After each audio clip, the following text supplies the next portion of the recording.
Et bonjour à tous et bienvenue dans cette nouvelle revue de presse. Aujourd'hui dans l'actualité, nous commencerons par parler de ce fameux missile russe qui a percuté un satellite russe et qui a mis en danger les occupants de la Station Spatiale Internationale.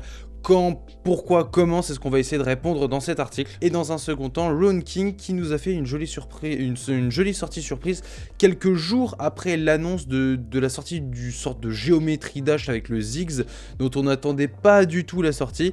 On s'attendait à ce que Ron King ait été mis en pause pendant le temps de développement de ce sorte de jeu mobile, on va dire, mais pas du tout. On se retrouve avec un Ron King qui était absolument pas prévu, mais ça fait quand même plaisir. Et nous commençons du coup avec cet article qui revient sur l'incident qui aurait pu se produire à bord de l'ISS, puisque la Russie a conduit un tir anti-satellite ce week-end et des débris ont été repérés. La Station Spatiale Internationale a du coup été contrainte de modifier son orbite afin d'éviter ces fameux débris. Et qu'est-ce qui se passe dans ce genre de cas? Eh bien, les 7 astronautes ont dû rejoindre leurs vaisseaux respectifs pour pouvoir évacuer en cas d'urgence si l'ISS subissait des dégâts. A noter qu'il y a énormément de débris dans l'espace et que ce sont des manœuvres qui peuvent arriver de temps en temps. Par exemple, en 2020, l'ISS a dû effectuer quelques ajustements pour éviter que des restes d'anciennes missions ne viennent éventrer la paroi de l'ISS et provoquer une éventuelle catastrophe. Un satellite volontairement détruit lors d'un test d'une arme, c'est en tout cas ce que suggèrent les indications que nous avons jusqu'à maintenant. Ce satellite servait à du renseignement électromagnétique.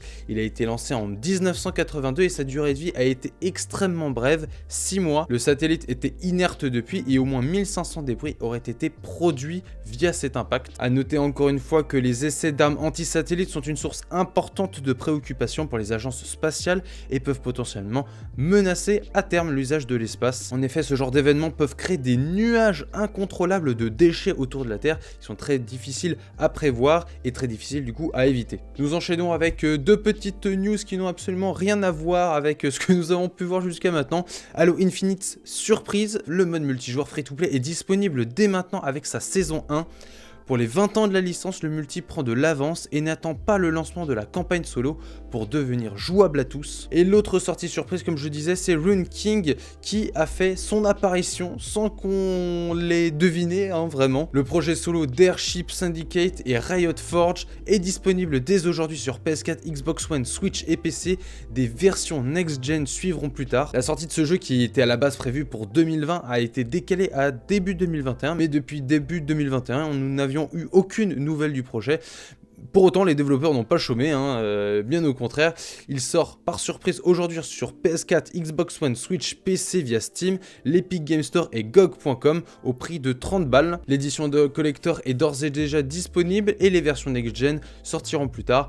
Malheureusement, pour l'instant, on n'a pas vraiment d'explication de cette sortie surprise, mais bon, la plupart des gens, ils s'en foutent. De toute façon, ce qu'ils veulent, c'est le jeu. Nous continuons avec un peu de DBZ, Dragon Ball de Breakers. Découvrez le prochain jeu DBZ explosif sur PC et console. Bandai Namco vient d'annoncer la future sortie d'un nouveau jeu DBZ pour 2022 avec un gameplay radicalement différent. En effet, l'éditeur annonce qu'il s'agit d'un jeu d'action asymétrique orienté multijoueur situé dans le monde de Dragon Ball Xenoverse lors d'une apocalypse. Cela signifie que les joueurs auront le choix d'opter pour deux types de gameplay.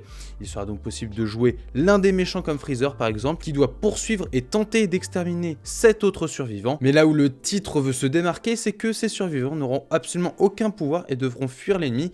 Pour les aider, les joueurs auront accès à des objets qui seront dissimulés sur la carte afin qu'ils puissent échapper plus facilement aux méchants. De toute façon, si vous voulez davantage d'informations, normalement je vous ai mis un extrait de la présentation au-dessus de ma tête, et sinon je vous invite bien évidemment à aller voir l'extrait en entier sur YouTube. Nous continuons ensuite avec Xbox Series et One. Microsoft ajoute 76 jeux rétro-compatibles. Microsoft a relancé son programme de rétro-compatibilité Xbox après 2 ans.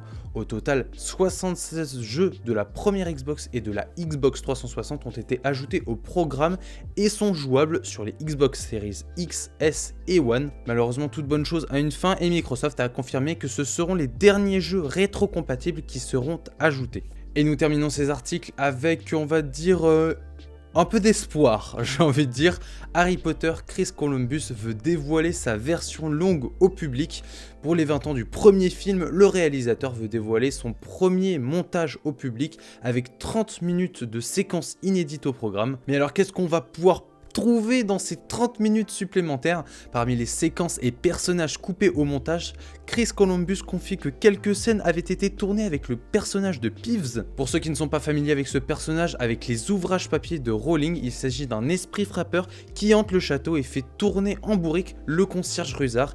Il apparaît à plusieurs reprises dans les livres de la saga, même si son importance est loin d'être capitale. Beaucoup de fans des romans avaient pointé du doigt son absence dans la totalité des films de la saga, et d'ailleurs c'est un esprit qu'on peut retrouver aussi dans les jeux, et la plupart des gens c'est grâce aux jeux qu'ils le connaissent finalement. En gros, Chris Columbus veut se faire sa petite Snyder's Cut à sa sauce, et franchement rien que pour 30 minutes de plus, ça sera vraiment grave cool de pouvoir le revoir. Et c'est sur ces articles que se termine cette revue de presse. J'espère que les actualités vous auront plu. En attendant, nous on se retrouve demain pour une nouvelle revue de presse.